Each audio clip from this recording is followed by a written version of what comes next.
Bueno, aquí me encuentro con el profesor José Cristino Rodríguez, abogado de los tribunales de la República, catedrático universitario por más de 30 años, unos 20 y algo más en el nivel universitario, pero más de 10 también en otros niveles de la educación, tanto primaria como intermedia. Profesor, para mí es un honor que usted esté con nuestros estudiantes de Derecho Empresarial. El honor es mío compartir con usted, honorable profesor, y con sus distinguidos estudiantes. Muy bien, gracias, profesor. Profesor, el ordenamiento jurídico de la República Dominicana me imagino que está encabezado por alguna norma.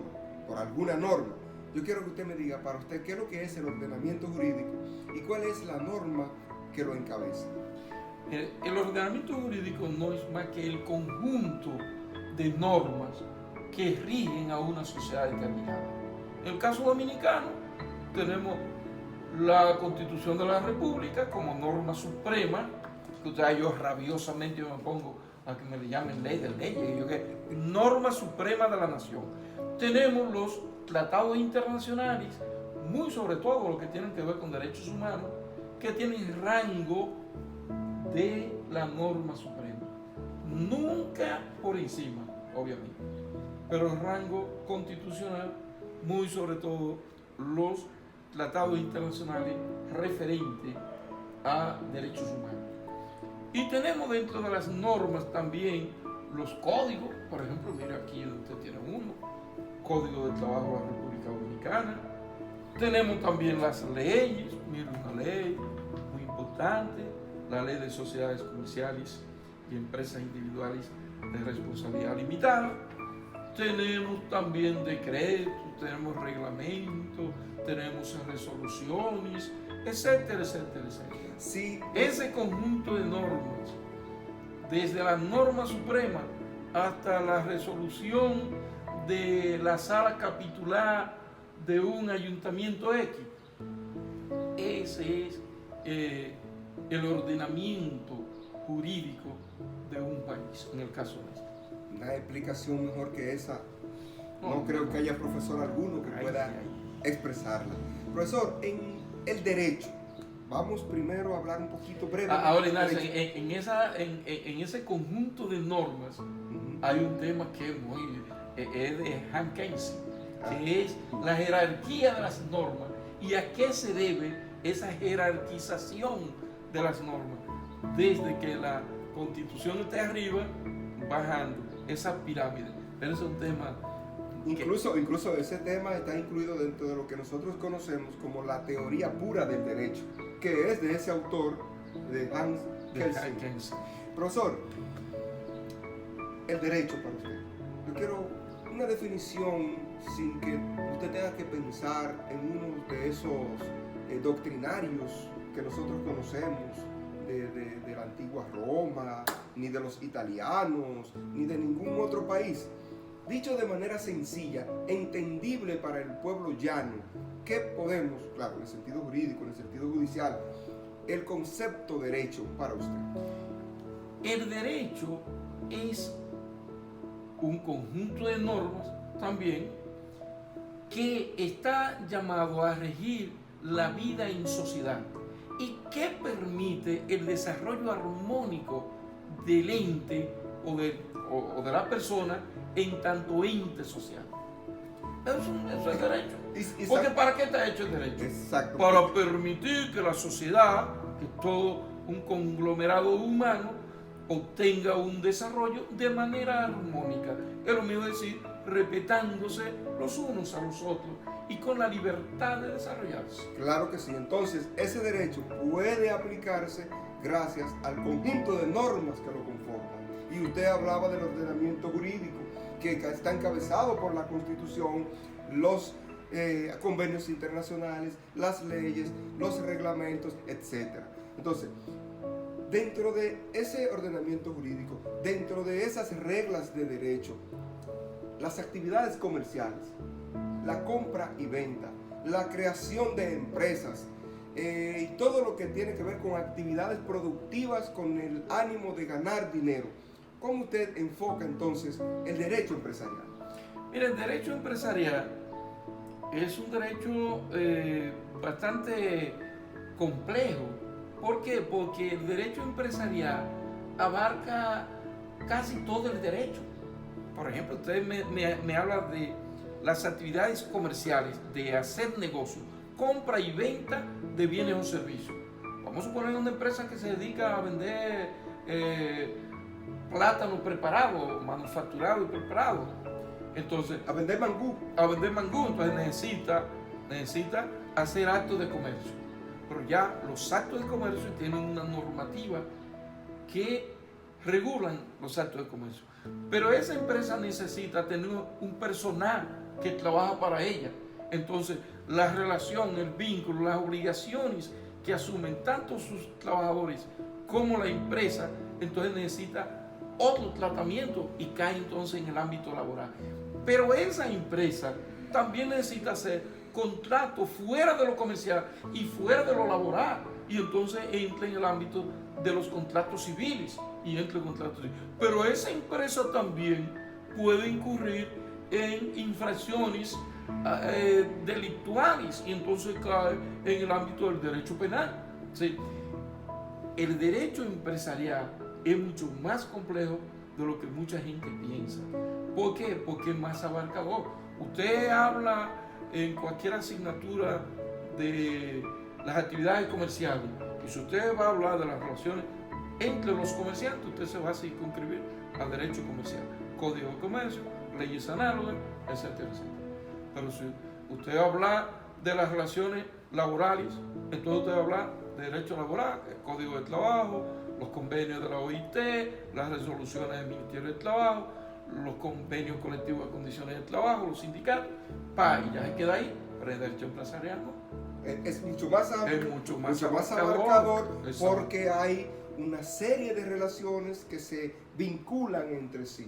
Porque ahorita usted hablaba que una empresa tiene trabajadores, pero también tiene empleadores, pero hay un capital por ahí que hay que invertir, pero que hay una empresa que tiene que estar legalmente constituida de conformidad con una ley, que tiene que estar registrada, etcétera, etcétera. Pero también se puede hacer de manera informal, que no excluye las obligaciones para quien ejerce una operación comercial sin que esté Que formalizada. puede ser un fondo de comercio, Por ejemplo. sin tener que acudir a esta ley, por ejemplo, para establecerse legalmente constituida, y funciona como un fondo de comercio.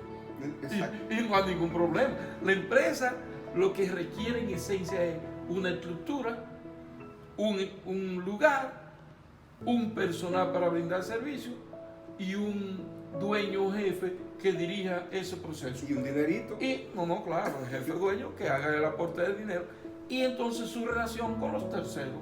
Y todo eso tiene que estar regulado por alguna norma o algunas. Cada cosa de esa tiene que estar regulado por norma.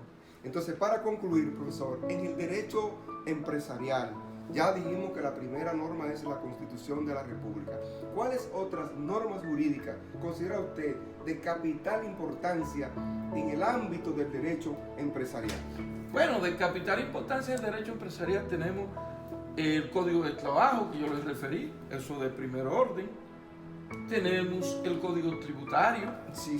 que es también de primer orden, porque imagínense su relación con la administración tributaria. Y si usted no cumple con la administración tributaria, entonces usted fácilmente hasta pierde la empresa, porque el Estado tiene un privilegio enorme sobre el crédito tributario. El que se mete en rojo, hablándolo así, con el Estado por no cumplir con su código tributario, tiene grandes problemas la empresa. Pero la empresa también maneja fondos, emite cheques, hace pago, y ahí también puede encontrarse con problemas de carácter penal.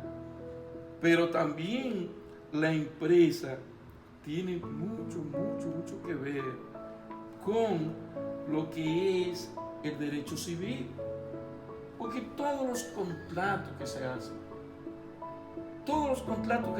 que no es netamente contratos de carácter comerciales, sino contratos civiles netamente. Pero también la empresa tiene que tener mucho cuidado hoy día, por ejemplo, con el lavado de activos, porque una empresa la pueden tomar en su asaltar en su buena fe y en su inocencia e inyectarle unos capitales que tienen fuente no clara, por no decir ilícita netamente, y cae entonces en una de las, podemos decir, de las infracciones a la ley 155-17, que es de lo más grave que tenemos hoy día. Esa es la ley que regula el lavado de activos Sí. y el financiamiento del terrorismo.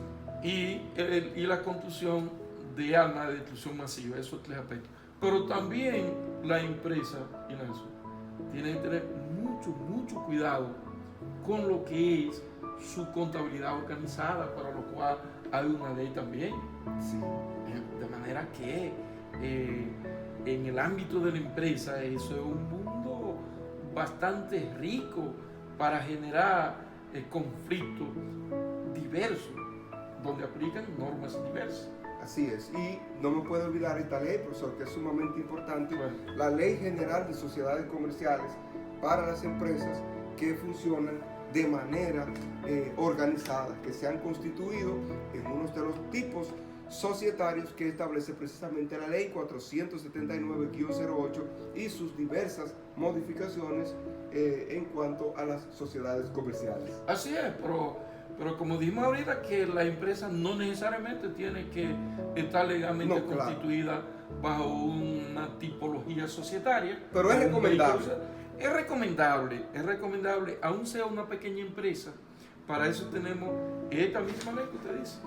Para eso tenemos la empresa individual de responsabilidad limitada, que su costo de organización es bastante bajo, pero que crea una personería jurídica. Es bastante importante, Ignacio, porque eso, si se lleva como debe llevarse legalmente, su funcionamiento y su organización, eso libera al propietario y le salvaguarda de otros bienes que él tiene, que la suerte de esa empresa no le influya en los otros bienes que tiene, otros negocios, etc. Exacto, que es uno de los aspectos más importantes de una sociedad comercial organizada, independientemente del tipo de que se... No, hay sociedades que comprometen su patrimonio, pero la de mayor uso... Pero esa no se usa. Esa no se usa, la de mayor Eso uso... son la edad media. Son, Hace ya varios siglos ya no se usa. lo que se procura es precisamente separar el patrimonio personal del patrimonio que se utiliza para